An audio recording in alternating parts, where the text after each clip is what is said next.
നമസ്തേ, ഞാൻ മാർച്ച് 12 ബുധനാഴ്ച.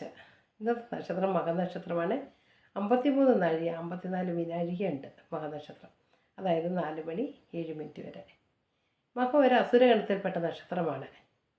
അതുപോലെ ആദ്യ 15 നാഴിക ഈ മകത്തിൽ ജനിക്കുന്ന കുട്ടികൾക്ക് ആദ്യ 15 നാഴിക ഗണ്ടാന്ത ദോഷമുള്ളൊരു നക്ഷത്രം കൂടിയാണ്. മകം ഒരു ഊർനാളല്ല, പിതൃകർമ്മങ്ങൾക്കെല്ലാം കൊള്ളാവുന്ന ഒരു നക്ഷത്രം കൂടിയാണ്. ഈ നക്ഷത്രത്തിൻ്റെ ദശാനാഥൻ പറയുന്നത് കേതുവാണ്. കേതു 7 വർഷമാണ്. ജനിക്കുന്ന ടൈമിനെ ആസ്പദമാക്കിയാണ് ഈ കേതു എത്ര വർഷം കിട്ടിയെന്ന് നമുക്ക് പറയാൻ പറ്റുകയുള്ളൂ. മൃത്യുദോഷം ഒന്നും തന്നെ ഇല്ലാത്തൊരു നക്ഷത്രം കൂടിയാണ്. വിവാഹത്തിന് കൊള്ളാവുന്ന ഒരു നക്ഷത്രം കൂടിയാണ് മകനക്ഷത്രം.